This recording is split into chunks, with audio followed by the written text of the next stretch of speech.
Potential Not Pathology, embracing creative and resourceful approaches to psychotherapy with author and therapist Dr. Paul J. Leslie. Welcome to Potential Not Pathology, where we offer information and inspiration for mental health therapists who are interested in learning and applying unique therapeutic techniques and concepts in their work. With a focus on the potential each client brings to his or her therapy session, this program examines ideas and tools which can assist your clients on their journey toward healing. I'm Paul J. Leslie. I'm glad you're here. Today we're going to be having an interview with the lovely Dr. Rachel Hott. Rachel's been a friend of mine for a little while. She's a clinical psychologist. She holds a PhD in clinical psychology. She's a master trainer in neuro-linguistic programming and the co-director and co-founder of the NLP Center of New York. She's exceptionally good at what she does. She's been trained by all the leading proponents of neuro-linguistic programming as well as Ericksonian hypnosis. And she's been a course leader for the American Management Association and a private consultant for executives. She's even been trained by Jack Canfield, who a lot of people know from Chicken Soup for the Soul, The Success Principles, other books he's written.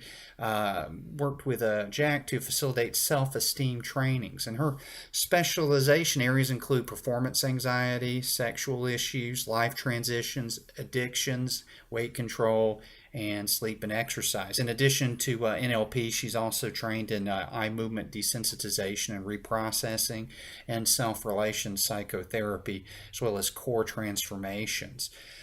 In our interview, she gives us a little background about how she came to learn NLP. And for those who might not know what NLP is, she gives us a little information about how this style of therapy, these tools can work and assist clients with a wide variety of presenting issues.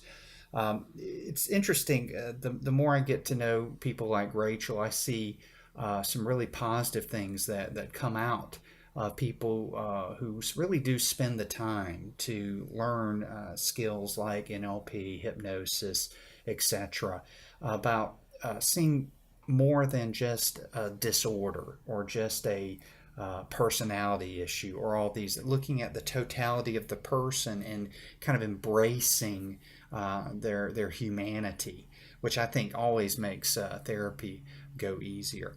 I really enjoy talking to Rachel about specifically her own journey coming from a dance therapy background, which kind of made me chuckle. And she alluded to how now we're always talking about the body, mind, and, all the somatic stuff. And when she started out, wasn't much going on in that realm. So it's kind of nice to hear a lot of these early ideas and techniques that she's been learning now coming more to the surface where people can get great value from them. So without further ado, I hope you enjoy my interview with Dr. Rachel Hott. Dr. Rachel Hott, welcome to Potential Not Pathology. Thank you. Thank you for inviting me. Well, I'm very happy to have you today, and I always enjoy getting to chat with you. So I think I'd like to start out by having people who might not be familiar with your background kind of fill us in as to what brought you to the field of psychotherapy and psychology. And, you have kind of a unique background, I think. I think so. It did start a while ago. This would be, let's say, 1978, I guess, in an undergraduate program studying psychology, but then graduating and not really knowing where to take that in the late 70s. But I had always been involved in dance.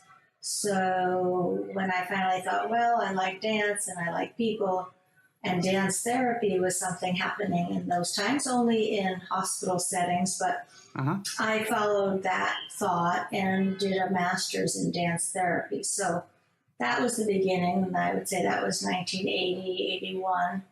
And during that time, I did start to study NLP. So that really led me into the world of neuro-linguistic programming and Ericksonian hypnosis. And then So let's say that's 1981. And then by 1997, I decided to go back for a PhD in clinical psychology. So, it's definitely been a lifetime pursuit. I think I was just always interested in working with people. Found my way first with dance, and then first through neuro-linguistic programming and Ericksonian hypnosis, and then back to clinical psychology. So, it's clearly an eclectic history, and that's where I am right now, just working with clients in that eclectic way, as well as training people in the NLP Center, Right. at the NLP Center of New York. Mm-hmm. And you operate the center with your husband, don't you? Yeah, so Stephen Leeds and I, we met at the New York Training Institute for NLP in 1981, and so everything's really way back then. And then we opened our NLP Center of New York in 1986. So we've been operating in Manhattan since 1986, with only a couple of locations, but we've been very strong and steady in Manhattan. And, it's wonderful because we get an international clientele that come from Manhattan, but then, of course, people come from all over the world during the summer for different intensives that we offer. Right. Well, for some of our listeners who may not be familiar with NLP, could you just briefly kind of mention what that is? Because I think there's a lot of misconception about what NLP is, and those who may have heard of it may only equate it with, personal development programs, which it is, but it's a lot more to it than that. Well, I'd like to think about NLP as being a communication technology, which is a very broad definition, because then we could think about communication as what's happening between the two of us, right? Listening, going back and forth, getting greater meaning, but also the communication within ourselves and how we communicate internally. So that classic intrapersonal and interpersonal communication. Mm-hmm. And then, I'd say any good psychology, we're looking at how to change thoughts, feelings, and behaviors. And so the neuro-linguistic programming model is looking at what's going on in your subjective reality, how you're thinking about things and how you use your language and how you also receive language, both experiences. And then classic programming, just what are those tapes? Nowadays, the language would be, what's your hardware, and how to implement a new software.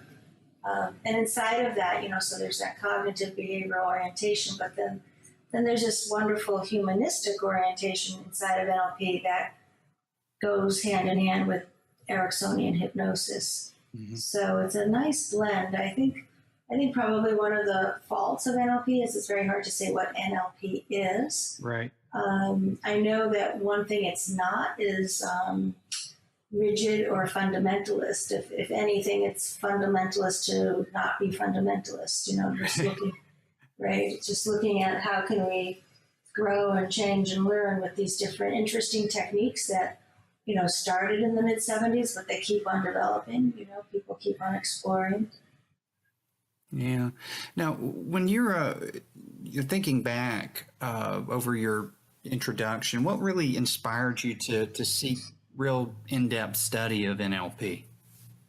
I think that it was that funny moment of reading a book, that often does influence people, in terms of self-help books or nonfiction books. And I was reading Frogs into Princes, which was one of the early NLP books. I was attracted to it because of its cover. I really thought it was going to be some Jungian psychology, which was a little bit more of what my orientation was in the early 80s. Uh-huh. And then when I actually read what was inside the book, I thought, oh, this was very interesting. I think curiosity led me, you can think about who I was at that time, and, everybody sort of knows, sort of sociologically where you are at a certain time. I was in my mid-20s in the early 80s.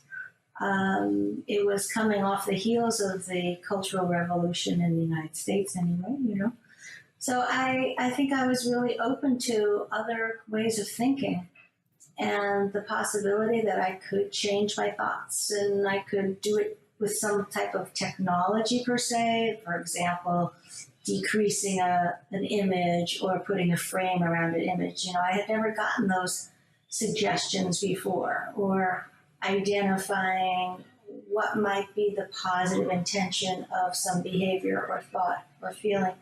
These concepts had not been really presented to me in my dance therapy. I think the link might have been awareness of physiology for sure. I always felt connected to the body. Right. So, and that's interesting nowadays because so many people talk about somatic therapy, and I think, oh yeah, I had that really early on, Yeah. But the fascination of possibility and a combination of the techniques, so sort of the technology, but also this very caring, humanistic side of it. So, I may have been 20, 26, 27 searching, I may have really been just looking for what is something that's I'm going to be connected to. And it really obviously connected because I've stayed with that for all of these, 30 plus years. Yeah.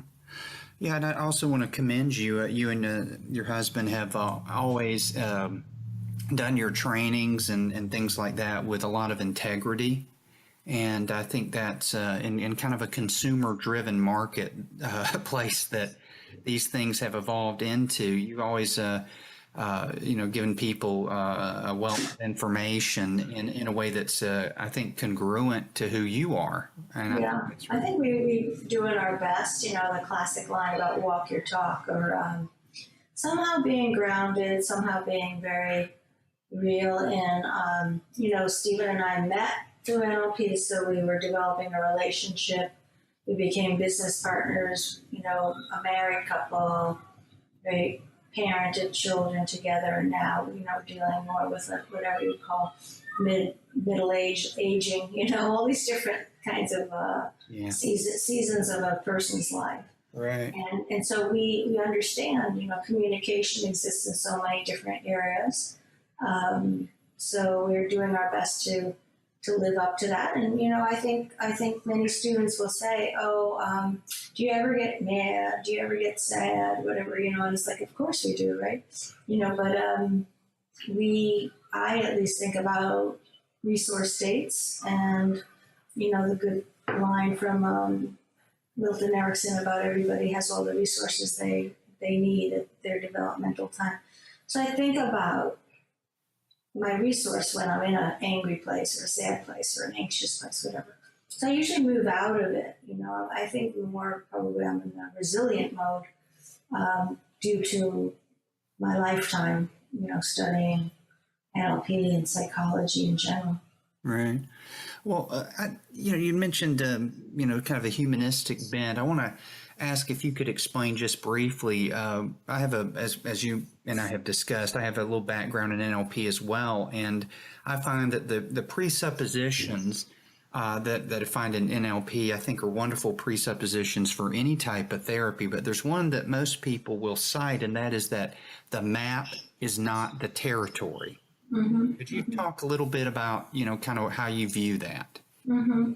Well, I guess we can all think about going out to eat, and you see the menu, and you say, oh, that looks really good, right? And then you get it delivered. You go like, was that really what I wanted? So the menu is not the meal per se. So the map is a representation. So whatever somebody is sharing, it's still not exactly the territory. So let's say in a relationship, it may be, it's important that we have trust, right? And trust becomes this map.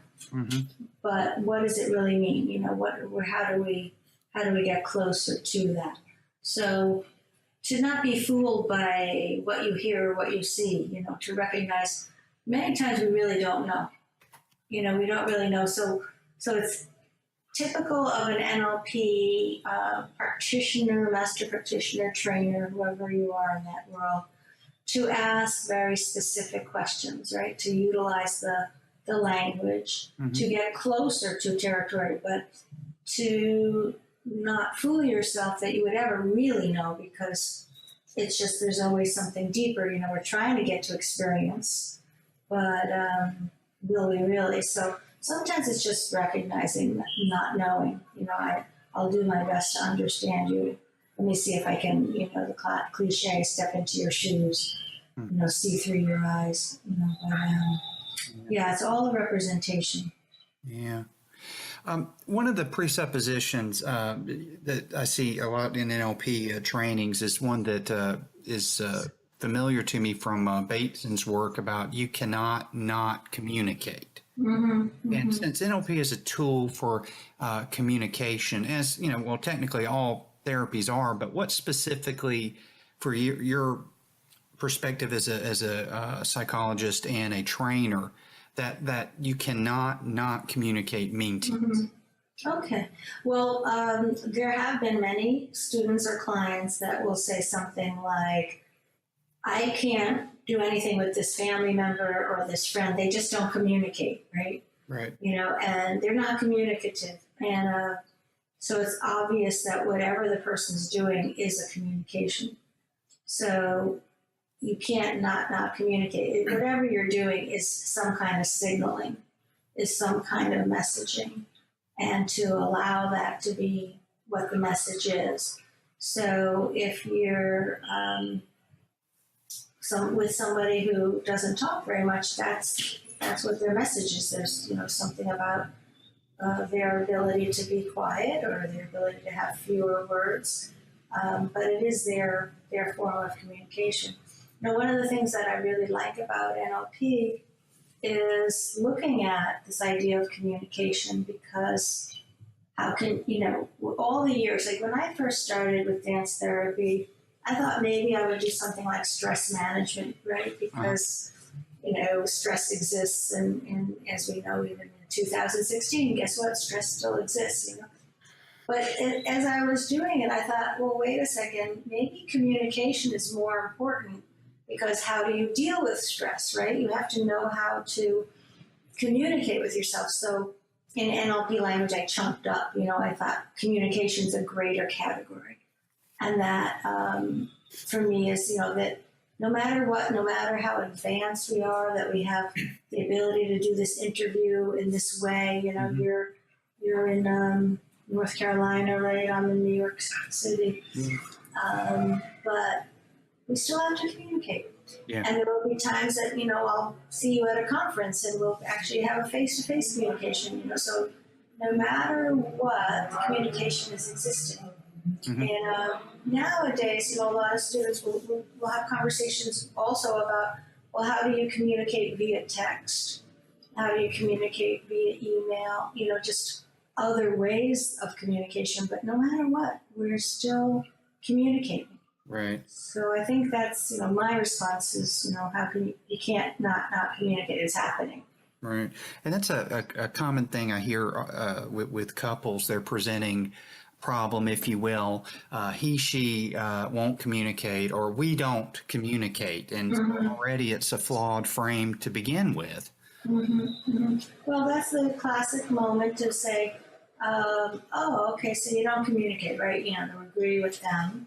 And then say, and what specifically do you mean by communication or communicate? Right. Or how would you know if you were communicating? Or what does communicate mean to you, right? Because then we could get closer to their territory, and discover that, for one person, communication means as soon as you come home, you talk about your day in full detail, right? Another person says communication is, if I text you, that means I've already contacted you, right? All these ideas of what does it mean, and maybe we'll agree, and then we'll have to come to some kind of negotiation about, okay, so what do we really want from each other, and all of that is communication, right? Right. Yeah, absolutely. What are your thoughts on having flexibility in communication, but also just as a therapist and a trainer in general? That's a I guess that's another presupposition from NLP, but just I've noticed a lot of people, they tend to adhere to very rigid ways of being in the world. So what are your thoughts on how to become more flexible as a therapist and trainer? Well, I guess, that there's that, what is that line? If you always do what you've always done, you'll always get what you've always got. Yeah. So, if it's working, you might want to do the same thing, right? Well, if it's not working, then, what haven't you tried? And then you go back to thoughts, feelings, and behavior, and just, like a Bill O'Hanlon book, we just do one thing different, and it can be a small degree of difference, leaving your home and walking out and turning to the right instead of to the left, depending upon if you're a walker commuter. Right. But this ability, I don't know who's really said this, where this law of requisite variety comes from. But, it's something that I know early on in my training, I got this idea that the more flexible you are, the greater you have as a power, let's say, so that you rise to the top, that there's more possibility. And I think, we have to be careful in any kind of way of saying, do this and not do that, because then it becomes an either or. So look for flexibility and or not, right? Like times when you do. Because I thought over the years, oh, maybe I was too flexible, right? Like what happened to just staying connected to what I think is important. So, these are going to be changing each time we work with a student or a client. But so you don't want to be too structured, right? What's the Erickson quote? People are too rigid, right? Yeah. But could we be careful about being too flexible too, right? Just something about how do we, I like how Stephen Gilligan will often say, how do you be both at the same time? Or isn't it nice to be both at the same time? Right? So looking for the balance. These are things I aspire to. Do I ever achieve it fully? I'm not into like saying, oh, I am the most balanced person. Just working on it. Working on it. Yeah. Do you find a lot of times, to kind of say, you're saying I'm not the most balanced person, but I'm working on it. Do you find a lot of times, particularly when people are taking personal development courses, that there is an illusion on the part of some, not all, but some presenters that, once you master whatever skill, you will suddenly stop being human and happy all the time and all of this. And when people come to one of your trainings and they get all these tools and you're just up front with them and say, oh yeah, sometimes you are going to be angry. Sometimes you are going to be. How do you kind of let them know that it's okay, that you can actually be happy having human emotions? Yeah, I think some of it may be expectation of where people are coming from if they've seen some kind of YouTube's, stories that make it look so magical, right? Or maybe have gone to a Tony Robbins and they get so super hyped, and some of that is all great, Sure. So yeah, I think we want people to know that they will have more choice in their life, and then that to me is a greater power than aspiring to think you've attained something that would be not really attainable, which would be this idea of perfection or never feeling, right, to never feel anger. I think all these emotions are useful. So that might be a problem at first when somebody hears it, because they may really be in pain, Right. The depressed client or an anxious client, to even present the question of what is that anxiety doing for you, right? I wonder what that anxiety is doing for you. And a lot of times I'll get nothing, it wants to hurt me, wants to kill me. It's not that easy. Sometimes it's more of how to subtly and slowly convince the client and that part of them that's listening, that I really do trust that there's something that this part's been doing for them, or at least initially sometime in their life had been doing for them. Maybe it's already overused, So yeah, it's funny in terms of convincing that sometimes I think my role as a psychologist, which maybe in the NLP circle I would say I'm a coach or but therapist, whatever, is a little bit of like a salesperson in a way of in the best of to speak to them, to have them start to open up to like, oh, I think I could buy into this idea. Why? Because it's good for me. Because it feels better. Yeah, I think so. And I guess that's also part of the flexibility, as you mentioned, being the best of the salesperson. If we take it out of a therapy realm and just look at an excellent salesperson, he or she has the flexibility to connect with their customer. Mm-hmm. And, if we have a client, well, technically they're our customer, they're paying us, and being able to connect with them from multiple perspectives, it can be kind of a challenge sometimes. Mm-hmm. Yeah, I do think that, there are people who will come in who have been in other therapy orientations. So although they want something different, which typically will be a highly interactive session with a suggestion for me to perhaps follow a technique idea, Right. And a lot of people who have already been established in traditional therapy still often want it to remain so, so it's an interesting dilemma at times. Right. Where I know they want something different, yet they're so comfortable and familiar with what they've had in the past. So I have to it's all very subtle, gentle,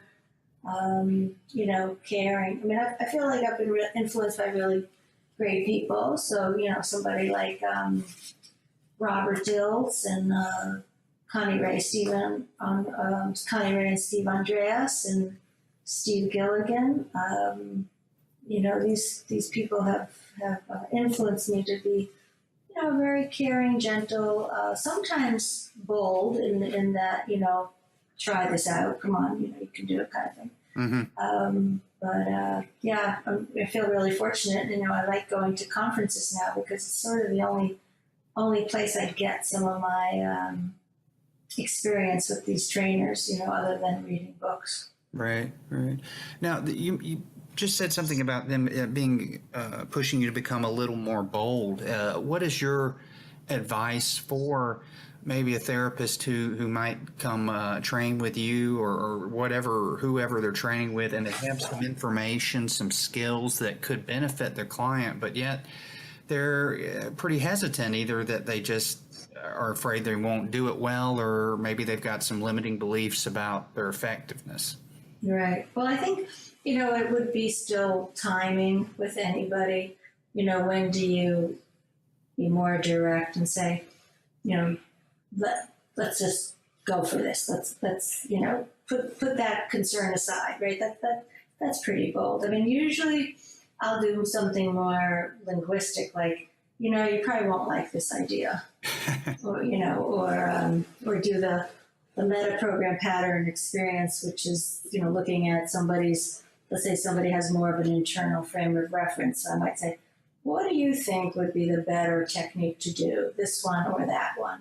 Sort of offering it that way. But I think that there are some people who are a little bit more directive. I probably tend to be a little bit more subtle, and I could see that would be if I have to develop more flexibility, and maybe once in a while to just be like, this is the way we're going to do it, which I think might be more true in a classroom situation than with a client. I do, Steve and I wear a couple of hats, the hat of the therapist, right? The one-on-one or couples or maybe a family. Right. Then the hat for training, and that's, NLP classes as well as Ericksonian hypnosis classes. And then the third would be people call us to go into a corporation, for mostly for process communication, sitting with a group and offering them enhanced communication skills. So, I could see where the boldness may be more appropriate in a classroom or in the corporate setting, perhaps. Right. Yeah, I think you're probably correct. I also think sometimes a lot of therapists, I know I have in the past, overthink, and that it comes across with the best of intentions. Sometimes, well, I'm supposed to do something this set way because that's how I learned it, and they kind of limit themselves. I remember an old story about Frank Sinatra. It's like he just got off stage, and then one of his fans said, "Frank, how did you know to hit that E at that moment?" And he says, "I just opened my mouth and out it came." Right, That's, sometimes we've got to do that. How do you kind of prepare yourself to be more spontaneous, I guess? Well, it actually, a recent client, this occurred where we were taking a moment to focus inward, which, was sort of be my preparation for beginning to do some kind of trance work. And as I was, we were exploring, she'd been dealing with a lot of her own feelings of depression and anxiety, and not really so sure if it was going to be kind of creating a resource state or going back in the past for more of healing. I said, "What are you aware of?" And she said, "Well, I see this figure with like an axe, and she was sort of beginning to see this symbol, which, in my moment, I was like, gee, I wasn't expecting that. Whoops, she didn't follow the script, Yeah. And I just, knew to stay with it and to explore that and find out, what that meant to her, and to acknowledge that presence, so to speak, was showing up, and how we're to communicate. And, but then it was a little bit more in the open space of free for all, like a little bit of improv. Holding the space of curiosity, still being curious about positive intention. Still being curious about whether there's a story attached to that. She wasn't really aware of it. It was kind of new for her and kind of a new discovery for her. And when I asked her ultimately, well, what does it feel like? And she tightened her body and then started to talk about anger. So it kind of moved that way. I think that's part of being eclectic, just having your skill set.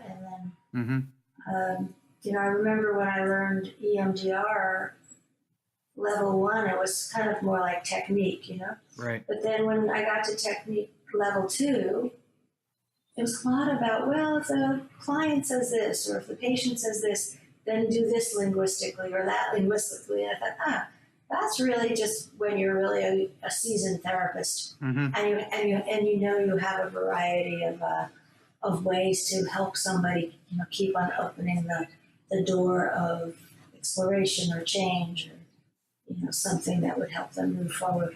So I think flexibility is about that. Is, anybody who's first new, I think you have to rely on the things you've been taught, because what else are you going to do?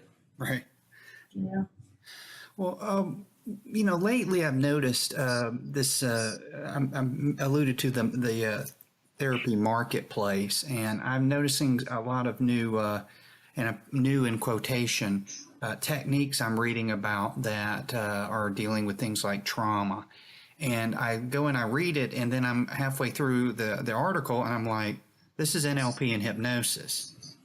So it may be a little frustrating for, when we relabel and rename things, but maybe that's adding a lot of validity to the techniques and skills that you teach and use for people who've gone through, trauma and those kind of things. What do you, when you're working with somebody who has been through traumatic things, do you find that utilizing the NLP, Ericksonian hypnosis is easy?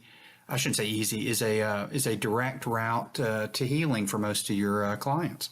Yeah, I think that, first of all, what you're saying is a lot of things get blended in.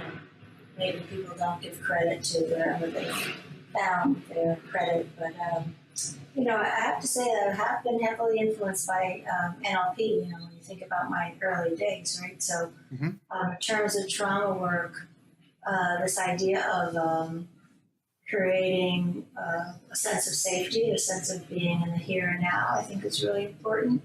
And also the ability to learn how to disassociate. So, we talk about the VK, visual kinesthetic disassociation, but sometimes you have to even go further. And so the way that you and I are speaking right now, if we were to observe ourselves, right? Mm-hmm. But then even if we were to observe the self that was observing the self, right? So we know that that's working on a whole desensitization piece. So sometimes that's a big practice in itself. There is this group, the Research and Recognition Project, that is working with war veterans to deal with their post-traumatic stress disorder, PTSD. This is, they're working with this technique, and then it goes more into a technical process of once you have those steps of safety and this disassociation where you're observing the self-observing, something that you would say is further away. And that's, all these are mental manipulations right now, like on a screen. And then there's this other technical concept of thinking about a beginning, middle, and end of a trauma, and it's never about reliving it. It's about being really in that disassociated state. And again, there's a little bit more technology with that, with keeping it in black and white, allowing yourself to watch it backwards in color and fast, all those things. That takes a while. So sometimes the better thing is to start with a neutral memory, just to start practicing, because you can see how somebody has to actually be skilled in, as a client, has to be skilled in being able to do that, Yeah. So it's a little bit of rehearsal, but yeah, that's what I basically use. Sometimes it's just a question of, is it too soon? Is it better just to have the person not have to even look at it from a distance? So that's always a question. When do you deal with this trauma? Yeah. But yeah, I do work with people in that situation. Unfortunately, the clients that I typically work with are sad stories about, let's say, being in college and dealing with a lot of date rape. But I would say that's sort of more of my population, or maybe a history, unfortunately, of a early childhood sexual molestation. Right. Those seem to be, I'm not involved with veterans. Mm-hmm. Mm-hmm. So when you are working with clients these days, you find that having that, pretty much everything we've talked about, that flexibility, that attention to outcomes, that, technical expertise, do you find that it's just when you sit down with somebody, you're at the point where it just kind of all falls, with a good client, it all falls into place where you don't have to think sometimes, it just kind of happens? No, I think I am thinking. For example, a client came who really wasn't sure if she wanted to stay in her job. She felt very, very good about her job, but it was starting to be more administrative than creative. And, we played around with this idea of parts integration, really looking at the part of her that wants to stay in the job, for security, the part of her that wanted to have more creative, right? But I did think about that because it's a technique I know, Yeah. And when she came back several weeks later, and she said she had met somebody. So now she said, all of a sudden there's a new element in this conflict. Should she stay in this job, or should she go with this individual who she met, right? All of a sudden. And so it sounded again like a parts conflict. And so we did it again, So yeah, I thought about it. I think that the client who brought up the image, that's where I don't think about it. I had to go with whatever. Yeah. Right? But there are a lot of times I have techniques in my bag, so to speak, and I'll be flexible if, the client starts to do, let's say, 2 parts, and then it ends up being that she's just realizing that she's seeing herself at a certain age. I would shift it then, right? So I know the techniques. I feel comfortable with the techniques. Right. Yeah.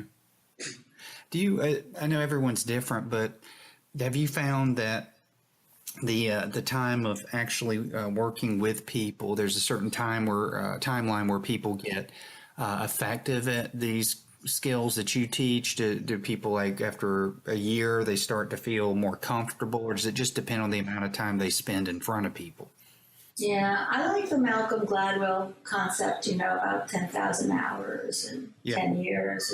But, if you had 10 years, but you only saw one client a year, Yeah. it didn't work out either, right? So I don't know. I mean, I guess we both could start reminiscing about when we first started seeing clients and what we were like in those days. And, I think my first experience was getting paid and going and taking the money right away and buying a pair of boots, just to be so happy that I had gotten paid. Uh-huh. And, that was a long time ago, right? 1982, probably 83, I started to see clients. So I think it is very, very typical of what we all know: experience, practice, find friends of friends. I do my best not to work with family, so to speak, to understand sort of the classic dual relationships. But, on occasion, a friend or somebody will ask me for some help. But normally it would be like somebody that you don't know, so you're not mixing up your relationships. Yeah. And, practice. Mm-hmm. Well, could you kind of just briefly tell people listening who may be interested in it, who may not have had NLP training beforehand, or even those who have had NLP training and may be interested in training with you and your husband, kind of the courses you offer and kind of those things? Sure. So we are in New York City, and the center is called the NLP Center of New York. And we offer NLP Level 1, which is a practitioner coach certification. That's 144 hours. Then there's NLP 2, Master Practitioner. It's 128 hours. We offer Ericksonian Hypnosis Level 1, which is 50 hours, and Ericksonian Hypnosis Level 2, which is another 50 hours. I would say those are our main courses. And then there are, occasional 2-day courses, something called Core Transformation or Art of Public Speaking, NLP and Sales, or How to Build a Coach Practice. And, one of the compliments that we've gotten over the years is that people feel very safe and respected in the center, and that they also learn both, let's say, consciously and unconsciously. Right. That we really do teach with clarity. So we'll do a demonstration, we'll talk about it, we'll talk about what they learned. Then each person gets a chance to practice with a partner or a triad or even a group of 5 people. Practice both as a coach and a client. And if you're only coming for personal development, we still encourage you to practice as a coach. But, that's sort of what happens. We have very wonderful mixed groups between ages of 18 to 95, just all different ages and interests, and discovering that people are coming really for their curiosity and professional development, personal development. Steve and I take turns teaching. We have a staff that also comes on. We have training assistants. So our group size could be anywhere from 6 people to about 25. So it's nice and, intimate, I would say. Yeah. In terms of New York City being, full of 8 million people, but we create a very intimate space. Well, I'm happy to hear that, because I've noticed on some trainings, they really pack them in, and I think for what you're teaching, the having a reasonable amount of people that you can directly interact with as the trainer, I think is really crucial to people understanding and being able to do what you're showing them. Yeah, I think that we've been really happy with our system, so to speak, very much about a good ratio of trainee to trainer. And, like I said, we do our best to walk our talk, and to deal with, if people have feedback to work on improving. But thus far, it's been a good system to keep it in that moderate size, group size. Right. And I want to publicly acknowledge that and to also recommend your trainings to anyone listening. Your reputation, I think, is pretty solid in the field, and it's I think that's important too. How long has somebody been teaching? What are the feedback? And just from knowing you personally, I have an opinion, but for what I'm hearing from people who have attended your trainings, that's the most important opinion. It is. It's nice. I mean, it feels really good to have that kind of positive feedback. Mm-hmm. We did write a book, our one book, which is called NLP: A Changing Perspective, which is available on Amazon, would give an individual the experience of what we do in our practitioner coach training. So if there are people who have been listening and are interested in NLP, that could be a good beginning also to check out our book. Yeah, absolutely. Well, as we wrap up, could you tell us the best way people can get in touch with you? Okay. The best way is our email or our website. So the email is info, I-N-F-O, at nlptraining.com, and our website is nlptraining.com. So that's pretty simple, right? Either way, and Stephen and I basically run the business, so you know that you're going to be communicating with either me or Stephen, which I think people like also. We've gotten nice feedback that people were surprised that when they called that one of the directors called back. Right. So yeah, it's very personal. Yeah, that's great.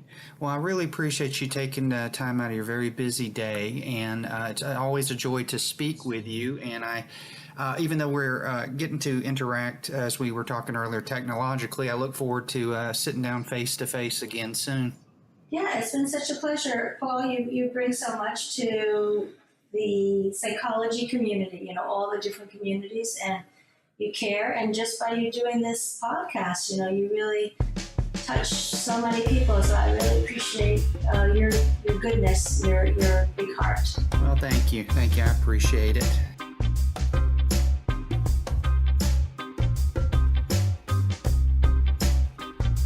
Thank you for listening to Potential Not Pathology with Dr. Paul J. Leslie. If you enjoyed the show, check out our website at potentialnotpathology.com, where you will find programs and articles showcasing unique and creative therapeutic applications.